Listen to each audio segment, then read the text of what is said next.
Alors bonjour chers amis, merci d'être venus malgré le temps maussade. Aujourd'hui, j'ai intitulé la conférence Le pot pourri. Pourquoi le pot pourri? Parce que c'est un amalgame de sujets très disparates qui n'ont aucun lien entre eux, absolument pas, vous allez voir. Alors je vais commencer la conférence et je vais même la terminer sur le même thème, les anciens métiers qui sont maintenant disparus à cause des avancées de la technologie. Je vais vous faire d'abord les métiers qui sont disparus en France et je vais terminer la conférence par les métiers disparus au Québec. Alors, commençons par la France. L'allumeur de réverbère. Un allumeur de réverbère ou un fallotier, comme il disait, était une personne dont le métier consistait à l'heure convenue à parcourir les rues où il y avait des réverbères et à les allumer. Ces allumeurs naissent avec l'éclairage public et les premiers réverbères qui sont installés à Paris à partir de 1667. Il faut maintenant parler un peu du rôle de l'éclairage dans la sécurité du public dans les villes.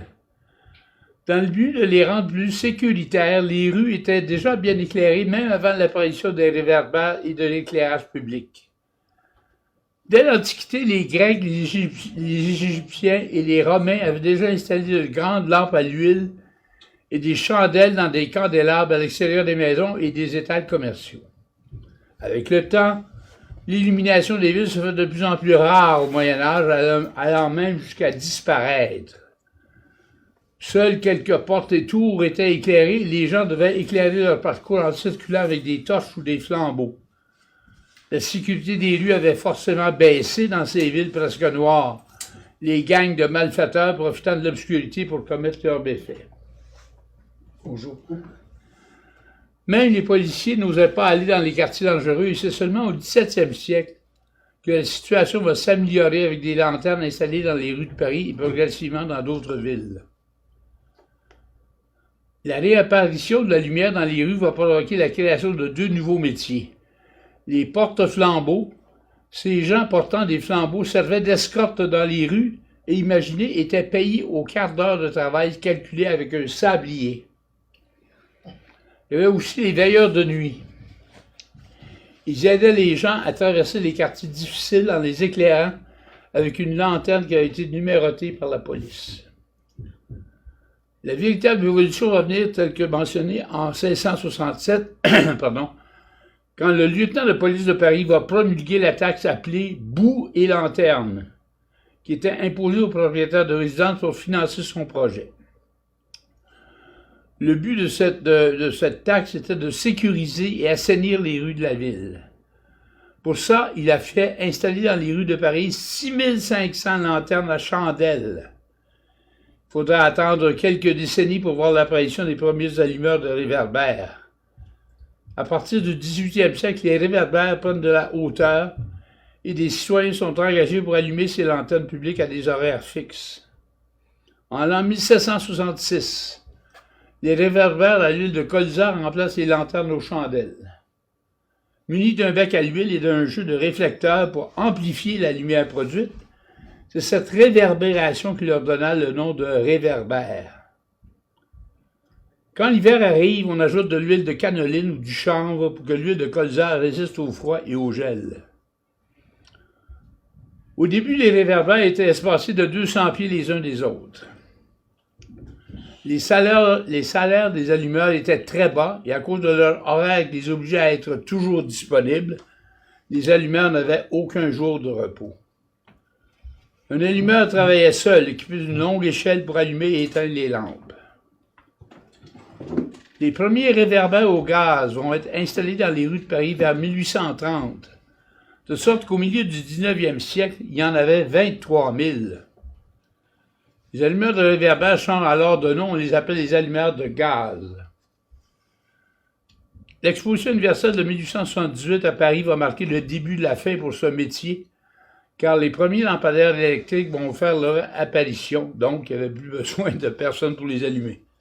C'est donc dans les années 1880 que le métier d'allumeur de réverbère va disparaître pour de bon. On va passer à un autre métier maintenant, la matelassière. Comme leur nom l'indique, les matelassières confectionnaient ou réparaient des matelas. Ces matelas-là étaient fabriqués avec de la laine bourrée dans une toile à matelas. Évidemment, ils avaient tendance à se tasser avec le temps et le travail de la matelassière était d'abord de nettoyer la laine, éventuellement de la remplacer et lui redonner du volume. Ce métier se pratiquait souvent en plein air à cause de la poussière qui était dégagée. Où travaillait-elle? À Paris, on retrouvait les matelassières sur les quais de la Seine, car leur matière première leur parvenait par bateau. Mais elles devaient demander une permission au commissaire du quartier pour carder la laine et battre les matelas parce que ça dégageait tellement de poussière. Le tapeur de vitres et les réveilleuses. Excusez-moi. Au début du 19e siècle, soit bien avant l'invention du réveil matin, des hommes étaient embauchés pour venir réveiller les gens tôt le matin, munis d'un calepin avec toutes les adresses de leurs clients. Le tapeur de vitres effectuait la tournée de sa clientèle en tapant aux vitres des gens à réveiller. Pour les fenêtres de l'étage, il utilisait un sifflet et une perce, comme on peut voir sur la photo, ou il frappait à la porte. Il devait taper jusqu'à ce que son client se montre pour prouver qu'il était bien réveillé. Très courant en Irlande et en Angleterre, les tapeurs de vitres étaient plutôt rares à Paris. Les réveilleuses, par contre, quant à elles, effectuaient une ronde très tôt dans la nuit, surtout dans le quartier autour du marché des Halles de Paris, pour réveiller les marchands du marché, les livreurs et les acheteurs. Ces femmes ne gagnaient pas cher, à peine 10 centimes par personne réveillée et par nuit. Le chiffonnier, ou comme on l'appelait chez nous, le guédillou. Oui. Le chiffonnier n'avait pas une bonne réputation, il était considéré comme sale et vivait dans les déchets. Cependant, il était un des premiers à pratiquer le recyclage. En effet, muni d'un crochet, il arpentait les rues afin de dénicher dans les ordures ménagères des objets réutilisables susceptibles d'être revendus. C'est comme ça qu'il vivait. Au 19e siècle, le chiffonnage prend un tel essor qu'une ordonnance de police est rédigée par le préfet de la police de Paris. Désormais, le chiffonnier est assujetti au port d'une médaille délivrée par la préfecture et être chiffonnier devient une profession demandant une autorisation pour être pratiquée. En 1883, le préfet de Paris émet un arrêté en rapport avec l'enlèvement des ordures en imposant des contenants à ordures, c'est-à-dire des poubelles, à chaque citoyen. Cet arrêté met fin à la pratique de jeter ces ordures directement à la rue et annonce déjà l'industrialisation du recyclage, mettant ainsi à mal le métier de chiffonnier. En avez-vous connu des guédilloux? Oui. Ben moi, j'ai vécu à Montréal. OK. Et il se promenait dans les ruelles. Oui. Mais lui, il avait un cheval, par contre. OK. Puis mon père, il disait, il ne faut pas se fier aux apparences, c'est lui qui est le plus riche. OK. Ça se peut, ça se peut. On va parler maintenant d'un autre métier, la porteuse de pain. Dès l'ouverture de la boulangerie, longtemps avant 6 heures du matin, cette femme est arrivée ponctuelle pour prendre dans sa voiturette une provision formidable de pain long, des pains ronds, des pains en galettes, en miches, en couronne, et la voilà partie de porte en porte avant le réveil de ses clients. Elle connaît par cœur le goût de chacun. La porteuse dépose ses pains contre les portes des appartements dans un bout de papier bulle. Tant pis si les chats ou les chiens de passage les flairent ou lèvent la patte obliquement dessus. Elle monte parfois 5 étages pour livrer une petite galette de 2 sous. Mais elle n'est plus à compter les étages car elle en gravit 400 ou 500 dans sa matinée, toujours robuste. Elle ne s'interrompt que pour se rendre aux fournilles pour chercher une autre charge de pain ou pour aller caler un petit verre de rouge là où les porteuses se réunissent dans un café du quartier. Vers midi et demi, sa journée est terminée et elle fait ses comptes et rentre dans son petit logis. L'ange gardien. C'est un individu qui était chargé de reconduire à leur domicile ceux qui ont bu un coup de trop. Genre de nez rouge de l'époque. Plusieurs cabarets ont un ange gardien, et des cabarets et des bistrots aussi, ayant pour mission de surveiller celui qui s'est laissé choir dans les vignes du Seigneur. L'ange gardien ne doit pas quitter le soulon confié à ses soins que lorsque celui-ci sera à l'abri des rôdeurs de nuit et en sécurité chez lui. La marchande de soupe. Celle-ci a un peu inventé le concept de la soupe populaire, moyennant quelques sous. En effet, cette marchande vendait dans la rue un repas qu'elle préparait à partir des restes de table des familles bourgeoises et des grands restaurants directement recueillis dans les assiettes. Ces débris étaient assemblés sur des plateaux et formaient un mélange de viande, de poisson et de légumes qu'on pouvait acheter sur la rue pour 1 ou 2 sous. La marchande de soupe réchauffait sur place ses produits au bénéfice des passants. On consommait donc sur place dans des bols fournis par la cuisinière qui les récupérait pour usage futur. Les photos que je vous ai montrées de ces anciens métiers ont été prises par M. Eugène Adjet et Louis Vert, qui étaient des photographes du 19e siècle, qui ont voulu immortaliser ceux et celles qui pratiquaient ces métiers en voie de disparition. On va changer de sujet maintenant, on va parler de sectes protestantes originales. Les Ménonites. Le ménonisme est un mouvement chrétien évangélique issu de la réforme protestante radicale. Une grande partie de ses membres sont rassemblés dans la conférence ménonite mondiale. En 1544, le terme ménonite est employé pour la première fois par un pasteur. Il servait à désigner les anabaptistes des Pays-Bas. Les anabaptistes sont des gens qui croient au baptême des adultes en même temps qu'une profession de foi, même si la personne a déjà été baptisée poupon. En 1693, un leader anabaptiste va se trouver en divergence idéologique avec les Ménonites d'une région de l'Alsace. C'est ainsi qu'il déclencha le schisme qui va conduire à la naissance du mouvement Amish, dont je vais vous parler tantôt. Au 20e siècle, les Ménonites sont mis à l'épreuve pour leur pacifisme. Les Ménonites refusent d'utiliser la force contre tout être humain par amour du prochain. Face aux guerres, ils ont demandé à être exemptés du service militaire en proposant à la place de faire des services civils. Une minorité fondamentaliste des Ménonites refuse aussi le progrès technologique et la modernité. Où vivent les Ménonites? Les Ménonites vivent en communauté dans les campagnes.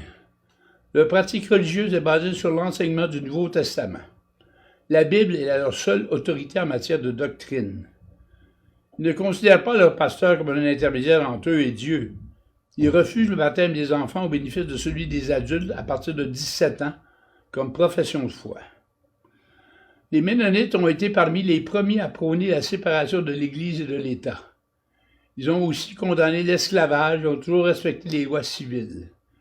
Ils refusent de pratiquer la contraception et de recourir au luxe moderne avec ses téléphones, son électricité, la musique, les voitures, etc. Toutefois, la définition du luxe peut très bien varier d'une communauté à l'autre. Les Ménonites ont toujours résisté avec succès à leur intégration dans la société. Ils ne veulent rien devoir à l'État et ils ne leur demandent rien non plus. En général, ils se tiennent loin des policiers et des médecins, ce qui ne les empêche pas de recourir à leurs soins en cas d'urgence. Lucie, tu as une photo en retard. Suivante. Les Amish. Allons maintenant voir ce qui différencie les Amish de leurs cousins ménonites. Les Amish, bien qu'ils vivent en communauté à la campagne, possèdent leur propre ferme et entreprise. Les Amish et la technologie moderne. On croit généralement que les Amish n'utilisent aucun appareil électrique, refusent la médecine moderne et sont réfractaires au progrès technologique pour vivre à l'époque de l'immigration ménonite en Amérique du Nord. Ce cliché folklorique est une erreur. Les Amish discutent démocratiquement sur la nécessité d'adopter telle ou telle technologie. Même dans les communautés où règnent les vieillards, on a le plus souvent une auto communautaire. Est-ce qu'ils l'appellent comme une auto? Je ne sais pas. Cela leur vient du fait qu'ils ont perdu plein de femmes en couche. C'est ainsi qu'ils peuvent les amener à l'hôpital quand ça tourne mal. Aussi se déplacent-ils en vélo et pas seulement en carriole. La plupart des communautés Amish ont l'électricité jusqu'à l'étable pour garder le lait au frais dans un réservoir jusqu'au passage du collecteur. Les Amish plus modernes peuvent fréquenter la Eastern Mennonite University à Harrisburg, en Pennsylvanie. Il y a 15 ans, les communautés Amish discutaient de la nécessité d'avoir un poste téléphonique pour les urgences dans la communauté. Aujourd'hui, il n'est pas rare de voir des Amish se balader cellulaire à la main. Comme tous les jeunes. Oui. Ou adultes. Les valeurs communes des Mennonites et des Amish. La ressemblance entre les Amish et les Mennonites réside dans la pratique quotidienne des croyances qui sont en gros identiques dans les deux sectes. Les deux groupes partagent un engagement complet envers la famille, leur foi et leur communauté. Certains peuvent être frappés par l'étrangeté de leurs vêtements et de leurs pratiques sociales. Leur engagement envers l'application du message biblique ne peut aucunement être mis en doute.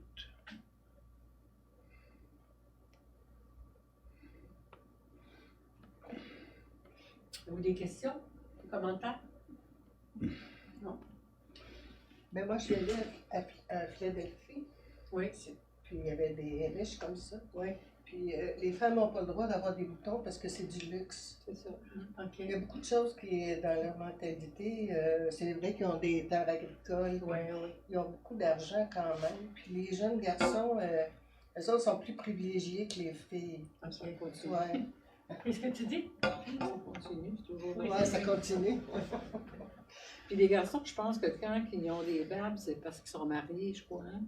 Pardon? Ils ont des barbes. Ouais, je me souviens pas de ça. Ouais, Je sais qu'à un moment Quand donné, ils sont mariés, ils ont la barbe. ils ont la barbe, me semble. OK. Ça, on en a vu, ça aussi, mais je me souviens pas de ça. Fait que toi, quand on est allé, à quel endroit qu'on est allé? À Philadelphie? À Philadelphie, oui. ouais, c'est ça. On il y est allé avait- visiter. À Ouais, il y en a beaucoup en Pennsylvanie. Ouais. En Pennsylvanie. Ouais, Pennsylvanie, ouais. Ouais. Mais toi, tu savais-tu que quand tu es marié, tu es obligé de porter la barbe? Je sais pas. Bon, le sujet suivant, c'est un sujet assez fascinant et élaboré. Les clubs de racketteurs. Je pense que cette photo-là nous montre, je pense qu'ils ont c'est le rituel d'intronisation d'un nouveau membre dans le club des racketteurs, je ne sais pas trop. Faut pas avoir peur. Non, pas faire Avoir confiance. confiance, oui. Alors, jusqu'au début des années 1960, il n'était pas rare de voir des clubs de racketteurs emprunter le train pour participer à des rassemblements sportifs. Le dernier congrès international des racketteurs du Québec a eu lieu en février 1962 dans la ville de Québec. À quand remontent les premiers clubs de racketteurs? Les clubs de racketteurs ont été fondés à Québec à partir de 1850. Des sportsmen avaient fondé le premier club qui s'appelait le Quebec Snowshoe Club. Les Européens qui s'étaient établis en Amérique du Nord n'auraient pas pu y survivre sans l'aide des peuples autochtones. La raquette est un de ces emprunts aux Autochtones qui est toujours en vogue de nos jours, même si la façon de le pratiquer a beaucoup évolué. C'est un sport vigoureux, bon pour le cardio. Les raquettes étaient des accessoires essentiels aux membres des Premières Nations pour se déplacer en hiver. Il faudra attendre à la fin du 19e siècle pour que la pratique de la raquette devienne un loisir généralisé pour les Québécois. À cette époque, le réseau routier était bien développé et les gens ont moins la nécessité de se promener en forêt pendant l'hiver, à part faire des sucres. La pratique de la raquette devient donc un loisir qui s'organise autour des clubs, car c'est un sport qu'on pratique en groupe, en gros groupe, vous allez voir. Un premier club de racketteurs à Montréal. Le premier club de racketteurs à apparaître à Montréal dans la communauté anglophone en 1883 a été le Montreal Snowshoe Club. Les francophones de Québec emboîtent le pas dès l'année suivante avec le club Frontenac, puis en 1885 avec les Montagnards. Plusieurs autres clubs verront le jour au cours des années suivantes. Chaque club dispose d'un lieu de rencontre, généralement un grand chalet en bordure de la ville. Les Québécois adoptent non seulement l'usage de la raquette à neige, mais aussi l'habillement de leurs ancêtres qui faisaient de la raquette par nécessité. En plus des raquettes et des souliers mous, ils portaient des paletots en étoffe du pays, une ceinture fléchée, une longue tuque à pompons et des bas de laine. De plus, des couleurs particulières permettaient d'identifier le club auquel le racketteur appartenait. Cet habillement devient en quelque sorte un uniforme. L'agencement du rouge et du noir identifiait le Quebec Snowshoe Club, d'où leur nom Old Red and Black. La couleur verte revenait au club irlandais Emerald, tandis que le bleu et le gris identifiaient l'union commerciale, et le bleu pâle et le rouge revenaient au club des montagnais.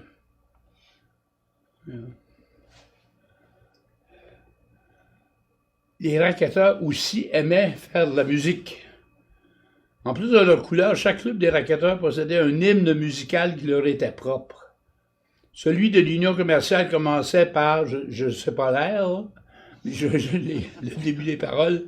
« Allons, hardis marcheurs, partons car l'heure avance. » Et celui des montagnais par « Nous sommes montagnais et joyeux compagnons, la plaine nous connaît, nous la parcourons. » Il y avait une grande fierté à appartenir à tel ou à tel club.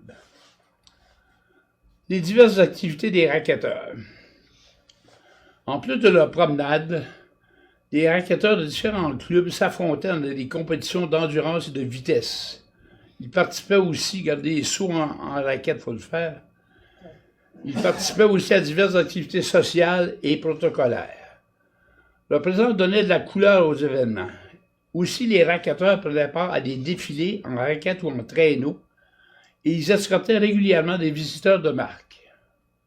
Par exemple, à Québec, en janvier 1889, la grande cantatrice Emma Albany a été accueillie à la gare de train par les clubs de racketteurs. 200 d'entre eux vont l'escorter jusqu'au Parlement où le premier ministre Honoré Mercier l'attendait. Les racketteurs et le Carnaval de Québec. Enfin, à la fin des années 1950, les clubs de racketteurs participaient régulièrement au défilé du Carnaval de Québec. Or, c'est en 1894 que la Ville de Québec va présenter son premier carnaval d'hiver, dont voici l'affiche de 1894. En anglais, c'est en anglais. Ben, c'est pour les touristes, j'imagine. C'est étonnant quand même. C'est pas pas mal. Hein? Insultant même. Et ça a été Ah, un moi, bon je trouve bout de ça temps. insultant. C'était à une autre époque. Oui, mais moi, je me souviens, quand j'étais jeune, c'était pas mal anglais dans tous les magasins là, à Montréal. À Montréal, Oui, tu oui. vois Montréal, oui, mais là, on est à Québec. Ouais, C'est le Québec. je sais pas. Ça déteignait de Montréal. Ils voulaient faire comme Montréal, il y a toujours une compétition. À Montréal, ça m'aurait pas étonné, mais à Québec, oui. Remarquez, il y a un racketteur dans le cul du Québec. Ah oui, c'est vrai. Le clou de cet événement avait été la construction d'un énorme palais de glace devant le Parlement, haut de 7 étages. Ouais. L'avant-dernière soirée du carnaval a été consacrée à l'attaque du palais de glace devant 60 000 spectateurs massés devant le Parlement.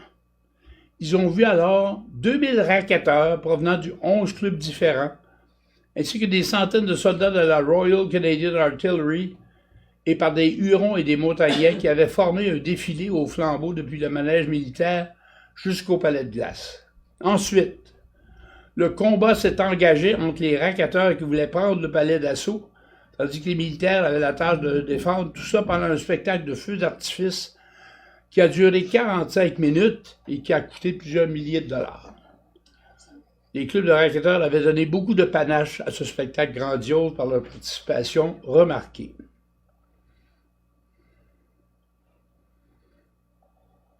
En 1907 est créée l'Union canadienne des racketteurs.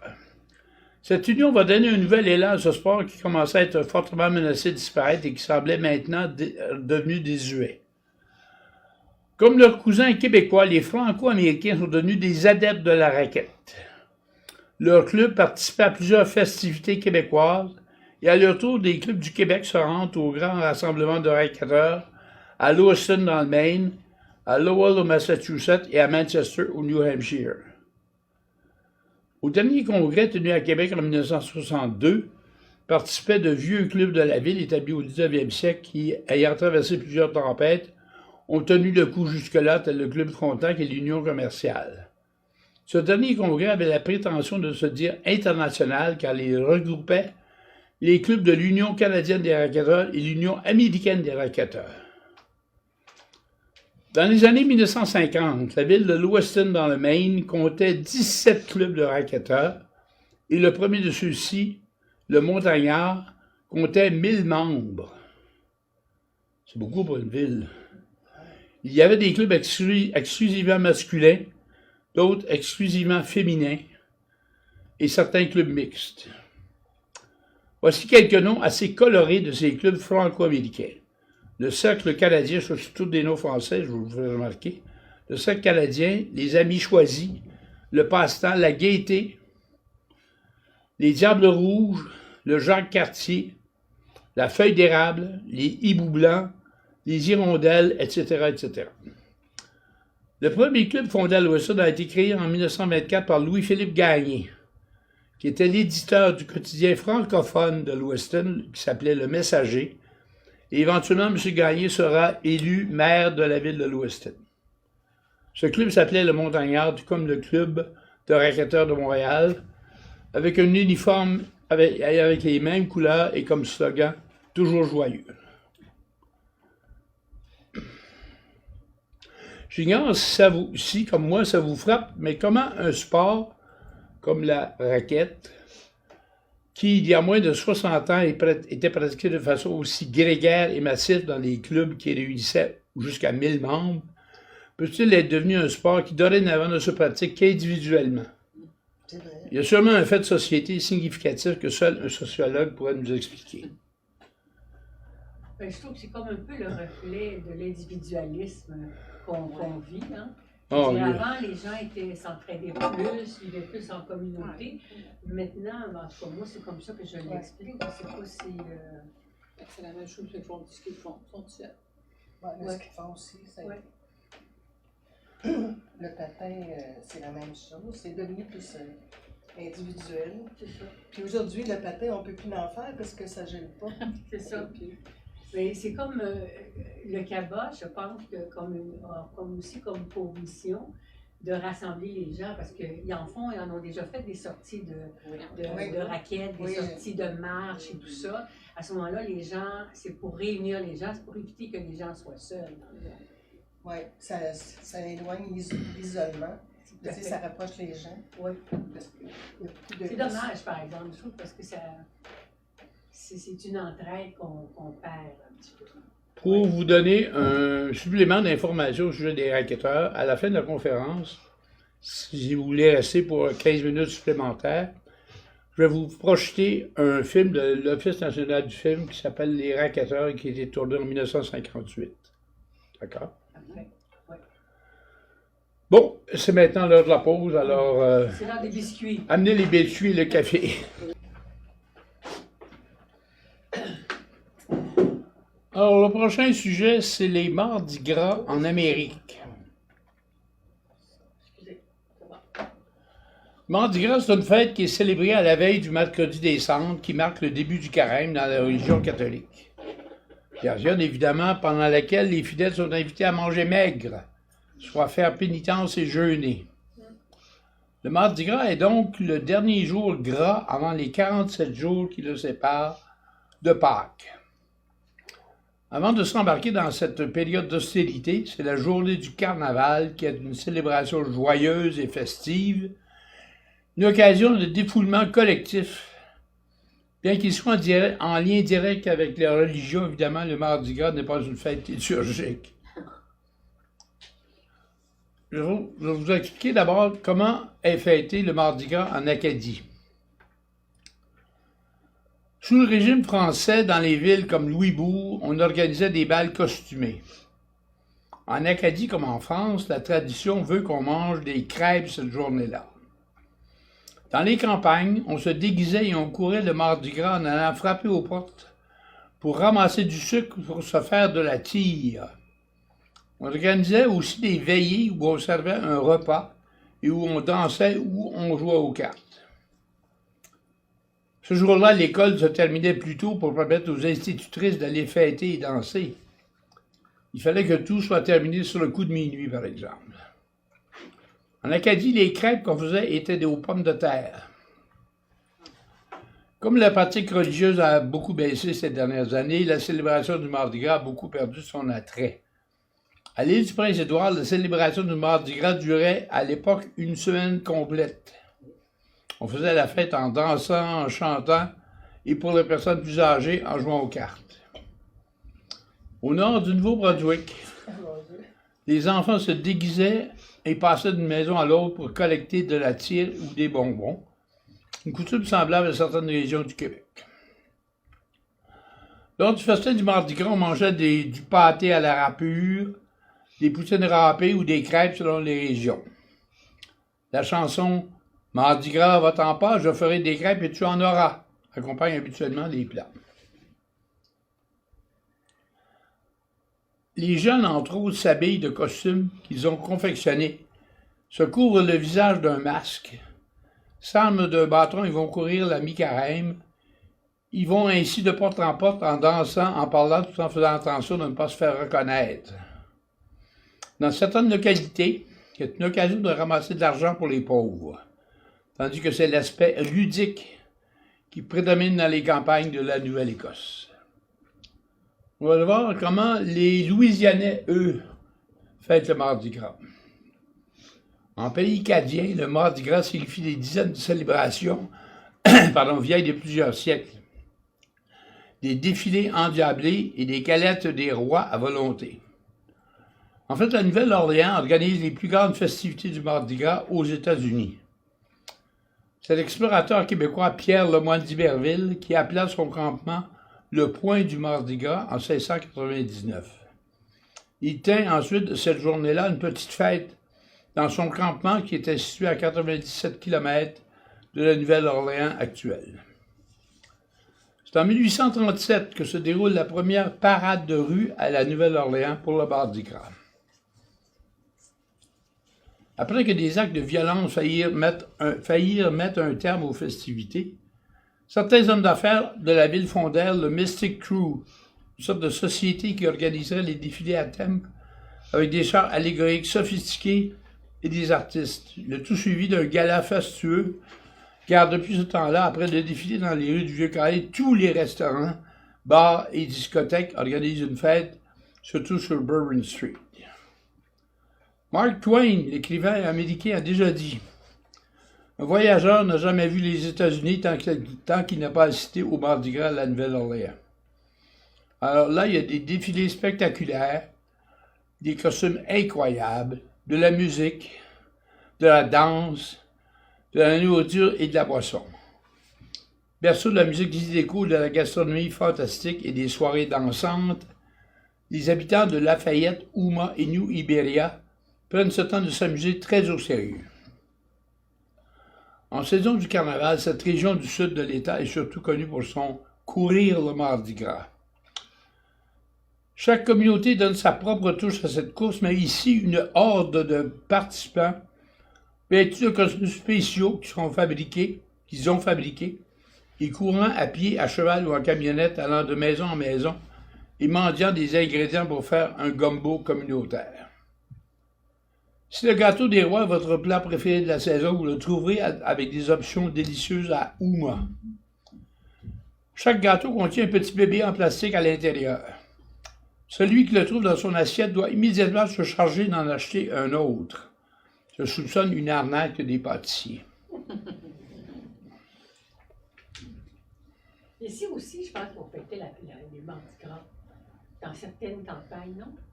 Pardon? Au Québec, est-ce qu'on a fêté le Mardi Gras? Moins. Moi, je connais pas ça. On n'a pas de rituel comme ces gens-là. Ça ressemble à l'Halloween. Un peu, ouais. Des déguisements et tout ça. Ouais. Mais il y avait, tu sais, l'île qui est en. Je ne sais pas comment ça s'appelle, l'île du Québec, là. Il me semble qu'il y avait des. Les Gloriens? Hein? L'île Non, pas d'Orléans? l'île d'Orléans, une petite. C'est pas, à côté de l'île de la En tout cas, Quarantaine, là. En tout cas, il me semble j'avais vu un reportage sur les gens qui se costumaient aussi dans le temps de Mardi Gras. Ah, bon, j'ai vu. Peut-être, il faudrait que je revérifie. OK. Bon, le sujet suivant, c'est le plus ancien sport d'équipe du continent. Alors, ce n'est ni le hockey, ni le baseball, ni le basketball, ni le football. Alors, c'est quoi? C'est la crosse. Un sport d'équipe de source autochtone où les joueurs se servent d'une crosse munie d'un filet pour mettre la balle dans le but adverse. Le schéma général du hockey a été copié sur celui de la crosse. Les règles de la crosse ont été codifiées en 1867 par un dentiste canadien du nom de William Beers, qu'on voit ici. D'ailleurs, la crosse a été proclamée comme le sport estival national du Canada, même s'il mobilise un auditoire restreint. Les origines de ce sport, pratiqué d'abord par les Amérindiens, remonteraient au 11e siècle au Mexique. Un match pouvait se dérouler pendant plusieurs jours et plusieurs centaines de joueurs pouvaient y participer sur un terrain entre deux tribus, et les buts pouvaient être espacés d'un minimum de 500 mètres et pouvaient aller même jusqu'à plusieurs kilomètres. C'était tout un terrain. C'est fatigant, ça, Jamais la balle ne pouvait être touchée par la main d'un joueur. Les sorciers de la tribu jouaient le rôle d'entraîneur et les femmes ravitaillaient les joueurs en eau. Après une rencontre, un grand festin était organisé par les deux tribus. Pendant le jeu, les participants ne portaient aucun équipement de protection. Les premiers Européens à découvrir le jeu furent les Jésuites. Au début, ils s'opposaient à ce jeu qu'ils trouvaient trop violent. C'est Jean de Brébeuf qui a été le premier jésuite à nommer ce sport la crosse. Malgré leur beau ici au début, les colons s'y intéressaient et en 1760, des matchs entre colons ont eu lieu, mais jamais contre les Amérindiens. En 1834, l'équipe de Caughnawaga fait une démonstration à Montréal et à partir de ce moment-là, l'intérêt pour ce sport va en augmentant. En 1840, les premières rencontres entre équipes amérindiennes et des équipes de descendants européens ont eu lieu. Les règles du jeu sont officialisées, comme j'ai dit tantôt, en 1867, comme déjà mentionné. Alors, on a diminué la durée des matchs, on a réduit le nombre de joueurs et on a établi les dimensions du terrain. À partir de ce moment-là, la balle n'est plus en bois, mais en caoutchouc pour pouvoir mieux rebondir.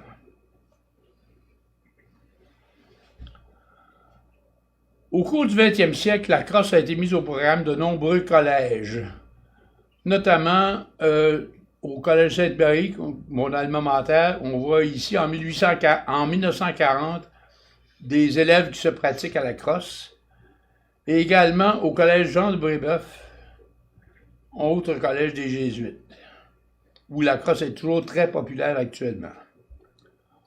On retrouve aussi dans la plupart des universités de la côte est américaine des équipes de crosse.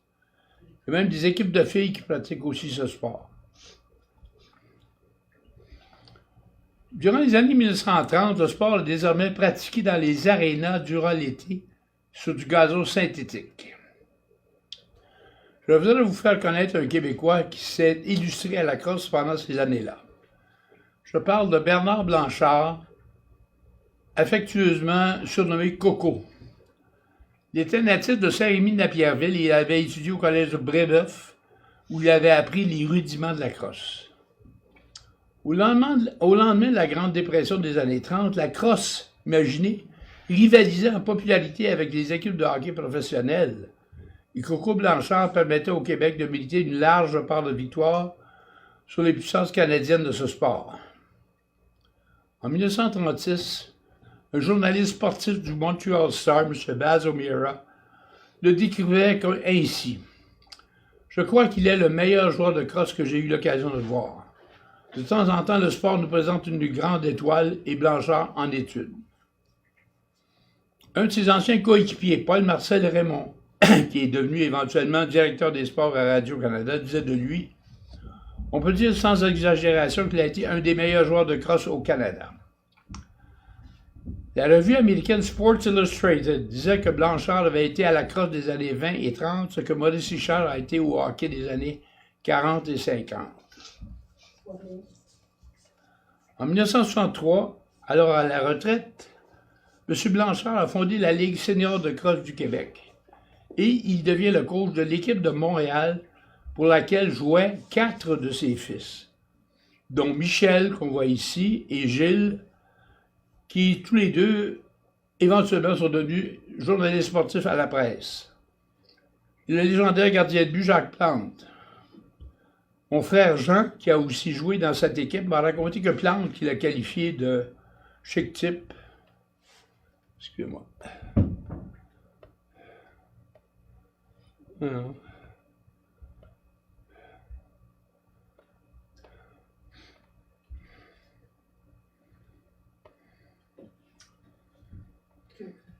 Jacques Plante, toujours est-il qu'il s'adonnait à la crosse pendant l'été pour préparer sa saison de hockey qui s'en venait à l'automne.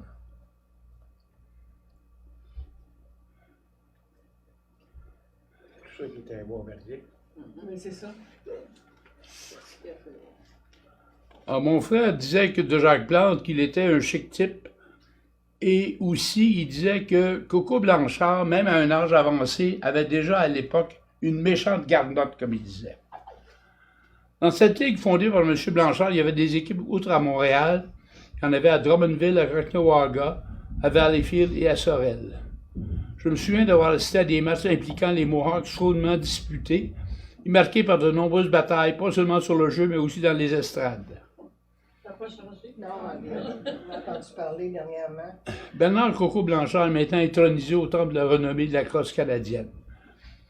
J'ai appris que lors des Jeux olympiques de 2028 à Los Angeles, il y aura des matchs de crosse entre diverses nations. Ce sport, qui est le plus rapide à se disputer à pied, aura tous les atouts pour soulever l'enthousiasme des foules de sportifs. Ça joue-tu encore aujourd'hui, ça? La crosse, on voit plus ça. Il y a des ligues en Ontario, mais je pense qu'il n'y en a pas au Québec, je pense. Il doit y en avoir encore parce que s'ils font en 2028 aux Jeux olympiques des matchs de crosse. Oui, mais il y a toutes les équipes dans les collèges américains déjà. C'est ça, c'est ça. C'est ça qui vient de dire qu'en les prochains Jeux olympiques à Los Angeles, il va y avoir des matchs de crosse. C'est ça. Bon, le projet de dernier Ils pour. vont enlever, excusez-moi, ils vont enlever le hockey pour mettre le jeu de crosse. Non, non. Oh non, Ça va être au jeu d'été, je pense, bien la non, crosse. ça sent colère. Alors, le métier disparu au Québec. Garçon ou fille d'ascenseur. Oh mon Dieu. Ce rôle était nécessaire avant l'automatisation des ascenseurs. Cette personne contrôlait l'ascenseur, le ralentissant et l'immobilisant à l'étage demandé par le passager. Polis et bien vêtus, les garçons et les filles d'ascenseur parcouraient de longues distances sans jamais quitter leur poste. Ce métier, généralement disparu, a perduré un certain temps dans les grands magasins et dans certains hôtels de prestige. Chez Eaton, à Montréal. Oui. Ah, il y en avait chez Eaton. Ouais. Chez la baie, je ne sais pas, mais. Oui, chez- oui, oui, il y en Il y avait. avait la baie, Ouais. mais chez Eaton, il y en avait. Ouais. Autre métier, les releveurs de compteurs. Au 19e siècle, il s'est établi des réseaux de distribution d'électricité et de gaz à travers les villes qui a permis la création du métier de releveur de compteurs. Car dans la résidence de chaque usager, il y avait un compteur qui comptait, qui calculait la consommation que les gens faisaient soit de l'électricité ou du gaz. Alors, le travail des releveurs, c'est bien simple, c'était de se rendre à la résidence des abonnés au réseau pour noter la consommation indiquée sur leur compteur. Ces relevés étaient ensuite transmis au service responsable de la facturation. Les releveurs de compteurs devaient être en bonne forme physique, car en 1970, par exemple, ils faisaient jusqu'à 250 relevés par jour. À pied, évidemment. Ouais. À partir de 2012, les compteurs à roulettes ont été cédés la place à ceux utilisant des radiofréquences pour transmettre les données de consommation directement au service de facturation. Donc, le métier de releveur de compteur est disparu. Excuse-moi, quand tu dis là, que ça s'en allait directement au service de facturation, il me semble qu'à un moment donné, nous, on notait notre consommation pour l'envoyer à Hydro-Québec, non? Sur un petit carton? Non, je ne me souviens pas de ça. Moi, il me semble que. Donc, Pourtant, je suis plus jeune que toi, là. Ben, Non, mais je me suis sur la rue, ma maison, je me semble que je remplissais ça, là. Le dépendant petit dans carton, quel c'est quartier de pas la ville parce tu habitais, Ça peut-être. me dit quelque chose. j'ai vu ça moi aussi. Ça me dit quelque chose. que- Ben oui, c'est ça. Oui, oui. Si on était absent, parce que le compteur, quand il était à l'intérieur de la maison, quand on était absent, il laissait la petite carte, puis il fallait la remplir, puis on l'envoyait. Il me semble, quand j'étais jeune, c'était déjà arrivé, ça. OK. c'était quelque chose. Mais après ça, les compteurs ont été installés à l'extérieur de la l'extérieur. maison. Oui, après, ils sont mis à l'extérieur. Ouais. On peut peut-être ça aussi. Ben oui, parce que mon compteur était à l'extérieur. Ah, ben là. On va essayer de repenser à ça. Oui, c'est ça. Bon, autre métier disparu, standardiste. Ah, ouais. Les compagnies de télécommunications ont engagé surtout des femmes pour occuper le poste de téléphoniste et par la suite de standardiste, car elles avaient les capacités interpersonnelles requises pour ce poste. Le métier de téléphoniste était très complexe à l'époque et nécessitait de la patience, de la rigueur et de la politesse. Qui mieux que des femmes pour remplir ces qualités-là? Mais là, la religieuse, ça fait quoi, elle, là? Elle enseignait Oh, oh. Il était partout, eux autres. partout. Comme Dieu. Comme Dieu. Comme Dieu. Dieu est partout. Au début du 20e siècle, ils étaient parfois responsables de 80 à 100 lignes, Hey. ce qui les obligeait à faire plus de 600 connexions différentes par jour. Elles pouvaient recevoir jusqu'à 300 appels à l'heure. Ce métier a été supprimé par les avancées technologiques. Seul existe aujourd'hui le métier de réceptionniste qui est quand même relié au téléphone, mais qui est très différent. Autre métier disparu, le laitier. Quand nous étions enfants, on se souvient tous de ces gens portant casquettes et nœuds papillons qui, beau temps, mauvais temps, venaient très tôt le matin déposer près de la porte la quantité de lait que la maisonnée allait consommer dans la journée. Le lait venait en bouteille recyclable de verre transparent, fermé par un couvercle de carton qui se soulevait en hiver quand le lait gelait. Au début, les laitiers se déplaçaient dans une voiture tirée par un cheval, puis ils ont fini leur carrière en camion. Ça, c'est quand ça montait, là, que ça gelait, là, c'est parce qu'on se levait trop tard pour aller chercher les bouteilles. C'est ça. Puis quand c'était en campagne, c'était la crème qui était sur le dessus. Oui, c'est ça. Oui. Il y avait toute la crème, puis ma marraine puis moi, on mangeait toute la crème. Ah, Puis mon parrain il disait encore du lait bleu le matin. Il n'y avait plus de crème. sténodactylo. Excuse-moi, quand on parlait du lait pasteurisé, c'est-tu le lait qui avait la crème ou celui qui n'avait pas de crème? Non, je pense que c'est celui qui n'avait pas de crème. Il y avait plus de crème à ce moment-là. C'est ça, il n'y avait plus. C'est quand les sacs ont commencé. OK. Il y avait ça, le lait homogénéisé. Oui. Le lait en Il carton. n'y avait plus de collet de crème. Non, à ce il n'y avait moment-là. plus que la crème. Puis même, il n'y avait plus le droit de vendre la crème, la vraie crème d'habitant. Là. OK. Il n'y avait plus le droit d'en vendre, OK. contrôlé par le gouvernement. OK. Prochain métier, sténodactylo. Excusez-moi. Cette profession a disparu progressivement au cours des 30 dernières années avec l'arrivée des ordinateurs personnels. Exercé par des femmes et consistant à taper sur un clavier une machine à écrire des textes avec ses 10 doigts et sans regarder ses mains. La sténographie consistait à noter sur un calepin un texte dicté oralement par une autre personne en utilisant des signes graphiques pour aller plus rapidement. La sténographe pouvait se transformer en dactylographe pour taper ses notes à la machine à écrire. Autre métier. Draveur ou cageux. Ah, La drave consistait à transporter sur les cours d'eau les billots de bois appartenant aux compagnies forestières à partir des endroits à proximité des camps de bûcherons jusqu'aux moulins à scie ou aux moulins à papier. Le draveur était responsable de la fluidité du transport des billots en se tenant debout sur ces billots. C'était un métier très dangereux et parfois mortel. Pour faciliter la tâche des draveurs, les cordonniers fabriquaient des bottes spécialement pour eux. Celles-ci s'appelaient des bottes corkées, qui avaient une semelle bardée de pitons métalliques qui empêchaient de glisser sur les billots mouillés. Le temps de la drave durait entre 20 et 30 jours, généralement au printemps. Cette pratique a longtemps été utilisée au Québec, mais comme elle polluait les cours d'eau, elle est maintenant complètement disparue. Le dernier métier, forgeron. Avec la disparition des voitures tirées par les chevaux, la somme de travail des forgerons a considérablement diminué. Ne pouvant plus ferrer les chevaux, les forgerons, aujourd'hui, fabriquent à l'occasion des outils en métal pour la maison ou la ferme. Les rares forgerons qui restent font surtout des pièces d'artisanat métallique. Alors, sur ça, se termine la conférence. J'espère que ce pourri de sujets extrêmement diversifiés, sans aucun lien logique entre eux, je l'avoue. Ne vous a pas trop désorienté ni étourdi, mais vous a quand même intéressé. Alors, je vous remercie pour votre intérêt et votre attention pour mes conférences. Merci beaucoup. Merci beaucoup. Merci aussi. Est-ce que tu vas mettre le film? Oui, je vais.